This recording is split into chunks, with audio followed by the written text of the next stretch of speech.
नमस्कार, बहुत स्वागत है आपका हमारी इस खास पेशकश में। मैं हूं आपके साथ ऋतु ज्ञानवानी। पांडव कितने होंगे प्रभावी? जी हां, 5 राज्यों के चुनावी अभियान में सीएम बघेल समेत छत्तीसगढ़ के मंत्री विधायक जी जान से चुनावी अभियान में जुटे थे। हालांकि उम्मीदों के मुताबिक कांग्रेस कुछ बेहतर नहीं कर पाई थी। बावजूद इसके एक बार फिर केंद्रीय नेतृत्व ने छत्तीसगढ़ सरकार के 5 मंत्रियों को गुजरात चुनाव में ऑब्जर्वर बनाया है। गुजरात का चुनावी रण इसी साल के अंत में है और कांग्रेस अपनी तैयारियों में मजबूती से जुटी है। लेकिन इस सियासी लड़ाई को छत्तीसगढ़ के मंत्री अमरजीत भगत ने धर्म युद्ध का नाम दिया है। खुद और अपने साथियों को 5 पांडव बता दिया और सूबे के मंत्री भूपेश बघेल को सारथी मान लिया। अमरजीत भगत की ही जुबानी सुनिए गुजरात के धर्म युद्ध की कहानी। महाभारत में भी पांडव और कौरव के बीच हुआ था। इसमें भी हम लोग छत्तीसगढ़ के 5 पांडवों को भेजा गया है। धर्म युद्ध होगा, हम लोग जीतेंगे और सरकार बनाएंगे।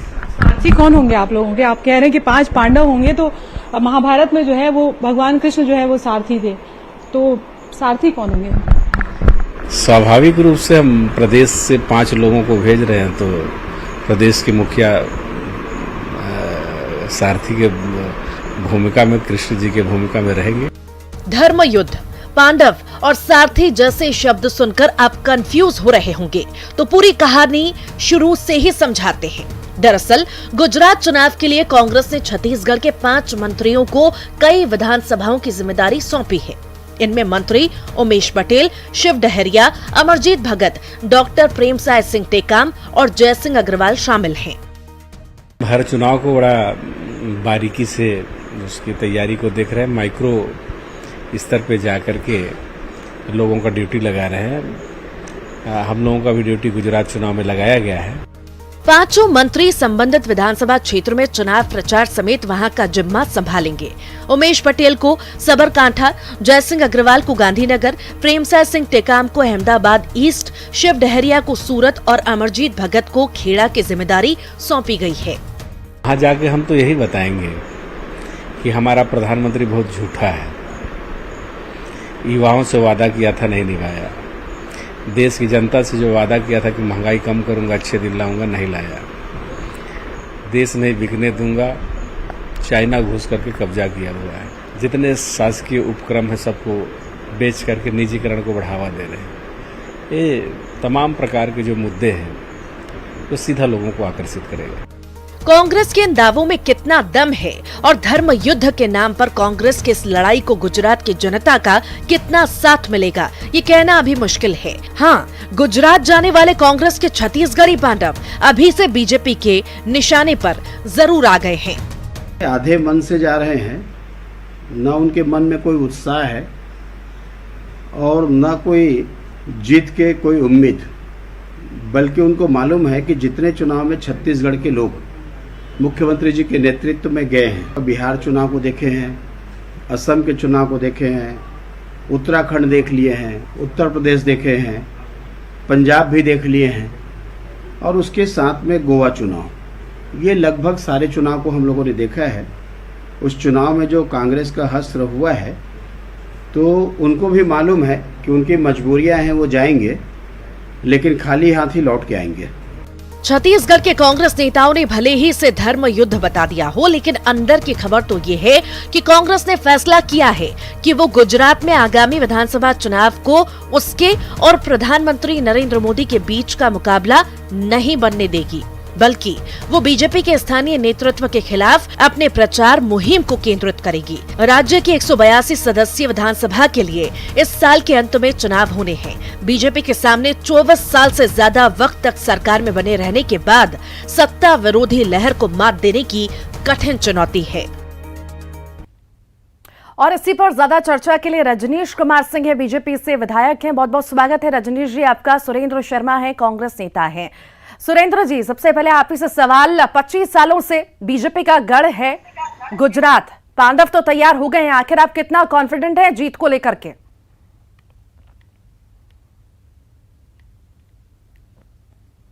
सकते हैं कि हम मुकाबला तगड़ा करेंगे और 25 साल से भारतीय जनता पार्टी ने जिस तरह से गुजरात के साथ अन्याय किया है, जो गलत काम किया है, जो वादा खिलाफी की है, देश के साथ जो वादा खिलाफी किया है, देश को विदेशी धन लाने के नाम पर, देश को 2 करोड़ नौजवानों को नौकरी देने के नाम पर, देश को किसानों को आमदनी दुगुनी करने के नाम पर, पाकिस्तान से 1 के बदले 10 सर लाने के वादे के नाम पर, जीएसटी से को दूसरी स्वतंत्रता बताने पर, नोटबंदी को काला धन और नक्सली में लगाम लगाने की ऐसी जो आलतू फालतू बातें हैं, और जिस तरह से महंगाई बढ़ रही है, जिस तरह से गैस सिलेंडर के दाम बढ़ रहे हैं, जिस तरह से पेट्रोल डीजल के दाम बढ़ रहे हैं, जिस तरह से लगातार लोगों का जीवन दुश्वार हो रहा है, लोगों की रोजगार घट रही है, ऐसी परिस्थिति में गुजरात इस बार बहुत आसान रहने वाला नहीं है। और भारतीय जनता पार्टी हमेशा हर चुनाव में नरेंद्र मोदी के चेहरे के पीछे छुपने की कोशिश करती है। हमारा छत्तीसगढ़ का ये प्रयास होगा कि इस बार मोदी जी के चेहरे के पीछे छुप न पाए, और गुजरात की जो विकास, जो गुजरात मॉडल जिसको कहा जाता था, उस मॉडल का क्या हालचाल है, उस मॉडल का चेहरा कितना विकृत हुआ है, कितना सुंदर है, ये सब जनता के सामने आएगा।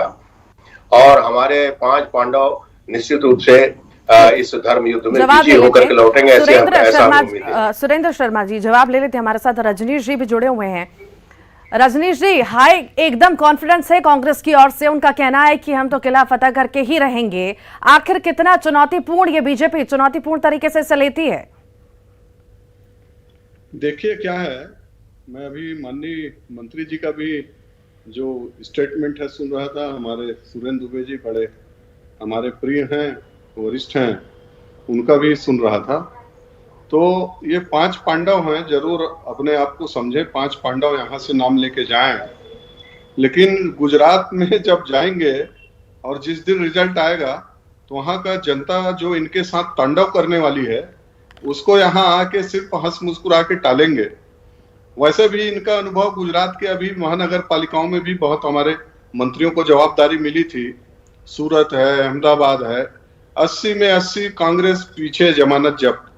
हमारे असम गए, बिहार गए, अभी अभी उत्तर प्रदेश गए। तो जो मूलतः है, अब कांग्रेस के पास कोई है नहीं, तो जो मूल वहां का जो मैनेजमेंट है, और मैनेजमेंट में बहुत सारी चीजें लगती है, उसमें जो चीज मंत्रियों के पास रहता है वो एकमात्र छत्तीसगढ़ में है। तो सिर्फ आधे मन से परेशान हताश जा रहे हैं। जहां जहां इनकी ड्यूटी लगी है वहां 4 महीने में इनको तो यही समझ में नहीं आएगा क्या बोलें, क्या कहें, किससे बोलें। और जो अभी इनके जितने प्रवक्ता हैं, तो बोलते हैं माननीय मोदी जी ने ये किया है, और फिर बाद में ये भी बोलते हैं सुरेंद्र जी पीछे नहीं छुप 5 राज्यों में, सुरेंद्र जी 5 राज्यों में कांग्रेस की क्या हालत हुई ये सभी ने देखी, किसी से छिपा नहीं है। ये तो 5 राज्यों की बात है। हमने 5 राज्यों में से पंजाब, जहां पे सबसे ज्यादा मजबूती आप बताते थे, वहां की बात की। प्रियंका गांधी खुद यूपी पहुंची, 2 सीटों से ज्यादा ले नहीं पाई। गुजरात की बात की जा रही है, इतना कॉन्फिडेंस कैसे? इनकी विजय यात्रा तो गुजरात से शुरू हुई थी ना। देखिए, हिंदुस्तान में कांग्रेस पार्टी ने भी 1947 से लेकर लगभग 1989 तक तो एक छत्र शासन किया है, मगर कहीं से हमारी पराजय शुरू हुई ना, बंगाल से। भारतीय जनता पार्टी की विजय यात्रा शुरू हुई थी गुजरात से, और हम ये कह रहे हैं कि उनकी पराजय की भी यात्रा जो है गुजरात से ही शुरू होने वाली है। क्या है, माननीय नरेंद्र मोदी जो है वो गुजरात मॉडल को पूरे देश में फैलाने की बात करते करते हिंदू मुस्लिम में आ गए। तो देश की जनता इन सारी बातों को समझ रही है। आज पूरे देश को रोजी चाहिए, रोटी चाहिए, रोजगार चाहिए, शांति चाहिए, सुरक्षा चाहिए। इन बातों पर अब जनता का ध्यान है, तो इसलिए बहुत ज्यादा हिंदू मुस्लिम चल नहीं पाएगा। और मैं आपको कह रहा हूँ, आप इस बात को यकीन रखिए, लोकतंत्र में हमारा विश्वास है, और चुनाव जीतना हारना चलते रहता है, मगर गुजरात में इस बार भारतीय जनता पार्टी को लेने के देने पड़ेंगे, इतना हमको यकीन है। आपको नहीं लगता सुरेंद्र जी ये कॉन्फिडेंस बहुत ज्यादा हाई है, क्योंकि गुजरात मतलब मोदी और गृह मंत्री भी वैसे हैं, गढ़ है उनका, आम जनता सुनती है, समझती है, पसंद करती है। और इतना ज्यादा कॉन्फिडेंस, क्योंकि हमने देखा, अभी देखा है हमने, भूपेश बघेल जहां जहां गए हमने देख लिया हालात, और जितने भी मंत्री गए, क्या ये काफी रहेगा कि सिर्फ यहाँ के 5 मंत्री और भूपेश बघेल जुड़ जाएं सारथी बनके? नहीं, इतने काफी नहीं। वहां पर भी कोई स्थानीय नेता है, वहां पर भी कार्यकर्ता है, वहां हमारा संगठन है, और वहां पर गुजरात में भारतीय जनता पार्टी का कांग्रेस से सीधा सीधा मुकाबला है और लगातार हम उनसे संघर्ष करते चले आ रहे हैं। तो ऐसी नहीं है, हमारी वहाँ पर उत्तर प्रदेश में तो हमारी जो जमीनी स्थिति थी बहुत कमजोर थी। अन्य राज्यों में भी बिहार का जहाँ तक प्रश्न है वहाँ पर, पंजाब में जरूर हमने खोया है, मगर गुजरात में हमको हासिल करना है, ये बात तय है। ठीक, रजनीश जी, आपकी हार की शुरुआत गुजरात से होगी, क्या कहेंगे आप?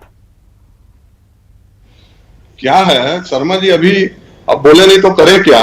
मैं अब ये पता नहीं कितने बार कांग्रेसी लोग गुजरात गए हैं, क्या देख के समझ के आए हैं।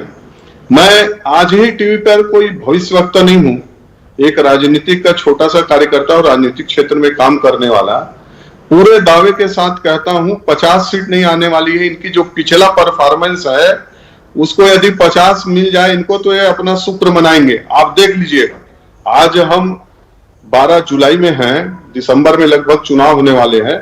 मैं भी 5-6 दिन गुजरात होके आया हूं 2 तारीख को। तो जो स्थितियां हैं 50 नहीं पहुंचने जा रही है, देख लीजिएगा। और मैं कोई भविष्यवाणी नहीं कर रहा हूं, जो वहां के राजनीतिक हालात हैं, जिन चीजों का जिक्र कर रहे हैं, ये कोई बूथ मैनेजमेंट के लिए नहीं जा रहे हैं, वित्त मैनेज के लिए जा रहे हैं। वित्त मैनेजमेंट करेंगे और बेचारा करे क्या। अब एकमात्र उम्मीद के किरण है हमारे सब वरिष्ठ लोग और सब पत्र पत्रिकाएं में छपते रहती है कि ये सरकार एटीएम सरकार है, तो सब एटीएम लेके जाएंगे वहां और एटीएम बेचारे लुटा के खाली हाथ एटीएम भी होगा, जनता भी उनको जवाब देगी और सीट भी इनकी कम होगी। जो पिछला परफॉर्मेंस है और बाकी हरा देंगे वो देंगे तो दूर की बात है, पिछला परफॉर्मेंस से बहुत दूर रहने वाले हैं, ये आज मैं कह रहा हूं। और यही जमीनी हकीकत है और यही आपको जिस दिन परिणाम आएगा उस दिन देखने को मिलेगा। इसलिए ये सब भूल जाएं कि हम वहां पर कर लेंगे वो। सुरेंद्र जी, कॉन्फिडेंस फुल है। पिछली बार हम मानते हैं कि अच्छा प्रदर्शन आपके द्वारा किया गया था, ज्यादा सीटें थी भी। अब क्या लगता है आपकी लहर, क्या कांग्रेस की लहर वहां पर है गुजरात में? क्योंकि अब हार्दिक पटेल भी नहीं रहे, जो बड़ा चेहरा वहां के थे, वो भी अब बीजेपी में चले गए हैं। क्या है कि हार्दिक पटेल जैसे बहुत सारे लोग आते हैं, बहुत सारे लोग जाते हैं। कांग्रेस पार्टी इतनी पुरानी पार्टी है, इसमें बहुत सारे लोग शामिल होते हैं, बहुत सारे लोग अलग होते हैं।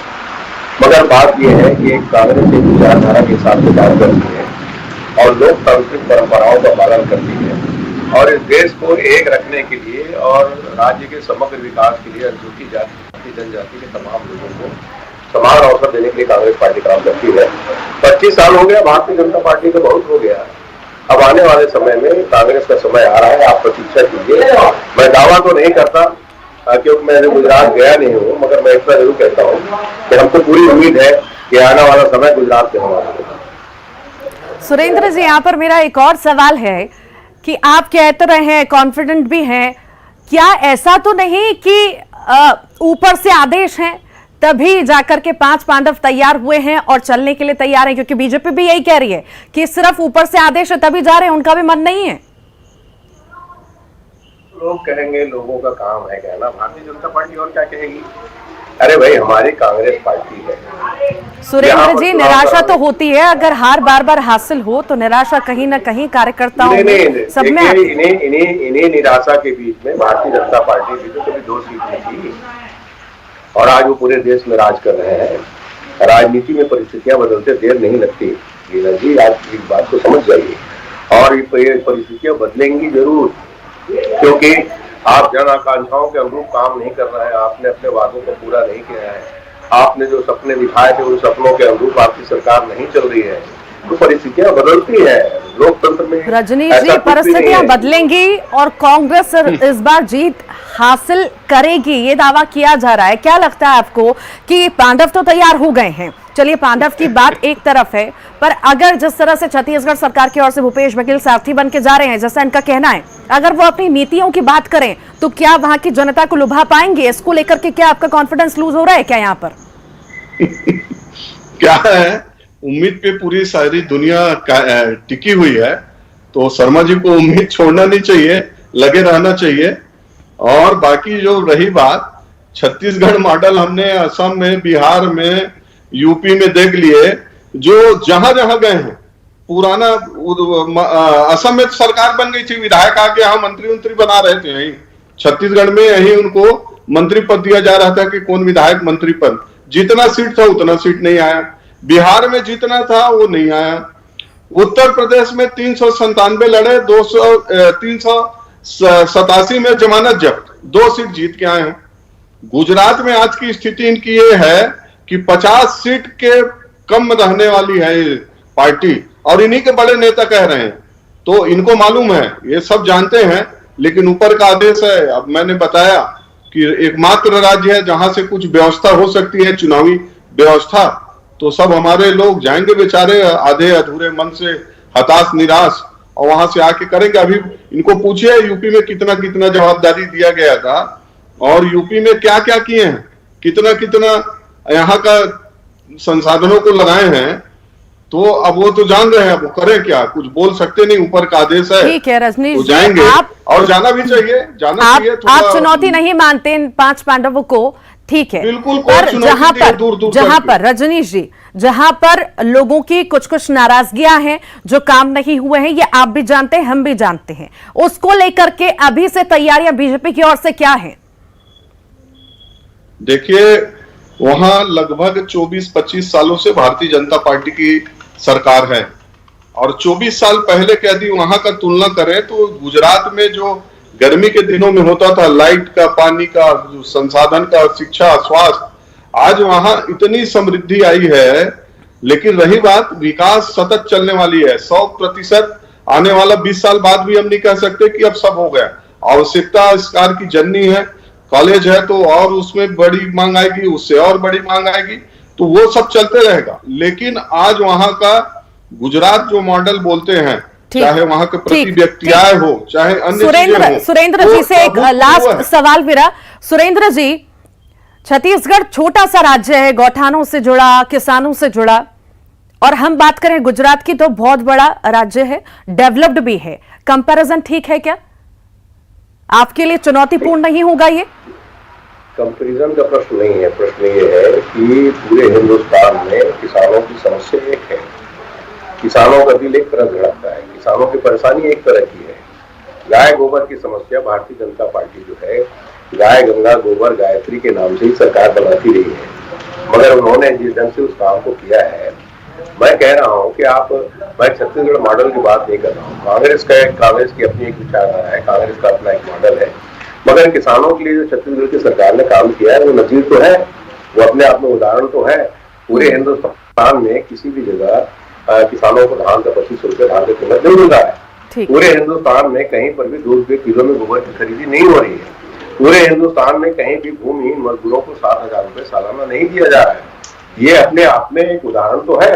कहीं पर भी 65 वनोपज की खरीदी नहीं हो रही है। कुल मिलाकर माने अब सुरेंद्र जी की कांग्रेस अपनी तरफ से पूरी तरह से तैयारी कर रही है टक्कर देने की, किला फतेह करने की। देखने वाली बात होगी कि आखिर कौन किला फतेह करता है। बहुत बहुत शुक्रिया रजनीश जी, आप हमारे साथ जुड़े इस खास चर्चा में। सुरेंद्र जी, आपका भी बहुत बहुत शुक्रिया। बढ़ती महंगाई और लगातार महंगे होते इलाज के इस दौर में अगर आपको सस्ती दरों पर दवाएं मिल जाएं तो क्या कहेंगे? भले ही आपको विश्वास ना हो, लेकिन ये सच्चाई है। छत्तीसगढ़ राज्य की सूबे के भूपेश बघेल सरकार ने आम लोगों को कम दामों में दवाई उपलब्ध कराने के उद्देश्य से धन्वंतरी जेनेरिक मेडिकल स्टोर योजना लागू की है। देखिए ये खास रिपोर्ट। किसी भी बीमारी में इलाज के लिए महंगी दवाओं का बोझ लोगों को खासा परेशान करता है। इन्हीं परेशानियों को ध्यान में रखते हुए छत्तीसगढ़ की भूपेश बघेल सरकार ने लोगों को सस्ते दामों में दवाएं उपलब्ध कराने के उद्देश्य से CG Shri Dhanvantari generic medical store योजना लागू की है। इस योजना के तहत राज्य के 169 नगरीय निकायों में करीब 188 मेडिकल स्टोर खोले जा रहे हैं। योजना के पहले चरण में करीब 60 दुकानों का सफल संचालन किया जा रहा है। इन मेडिकल स्टोर्स के लिए 251 तरह की जेनेरिक दवाएं और 27 सर्जिकल उत्पाद बेचना अनिवार्य किया गया है। इन स्टोर्स पर ग्राहकों को दवाओं के एमआरपी से न्यूनतम 50 और अधिकतम 72% की छूट दी जा रही है। जेनेरिक दवाओं के अलावा इन दुकानों में वन विभाग के हर्बल उत्पाद, सौंदर्य प्रसाधन और बेबी फूड आदि की भी बिक्री की जा रही है। आम आदमी को सस्ते दर पर दवाइयाँ उपलब्ध हो तो जो रेगुलर बीपी के, शुगर के और दवाइयाँ खरीदते हैं उसको कितना लाभ हो रहा है। और हमारे पास जितने भी ब्रांडेड दवाइयाँ हैं वो सब जेनरिक मेडिकल में उपलब्ध है। मुख्यमंत्री भूपेश बघेल के नेतृत्व में राज्य सरकार न सिर्फ योजना बना रही है बल्कि उसके सफल क्रियान्वयन के लिए भी सजग है और यही वजह है कि CG Shri Dhanvantari generic medical store संचालकों को 2 रुपए प्रति वर्ग फुट की दर से नगर पालिका निगम द्वारा किराए पर दुकान उपलब्ध कराई जा रही है। गरीबों को बहुत राहत मिल रही है, आम जनों को भी मिल रही है। जैसा एक मिडिल क्लास है उनको भी बहुत अभी कोरोना काल के बाद बहुत दिक्कत आया है। मुख्यमंत्री को बहुत बहुत धन्यवाद, ऐसा शॉप यानी हर जगह खुलवा है। महंगाई के इस दौर में 1 रुपए की भी बचत हो जाए तो फिर क्या कहना। यहाँ तो मुख्यमंत्री भूपेश बघेल लोगों को 72% तक बचत करवा रहे हैं, जो लोगों के लिए बड़ी राहत का काम कर रही है। और इसी के साथ ही फिलहाल के लिए इतना ही। खबरों का सिलसिला लगातार जारी है।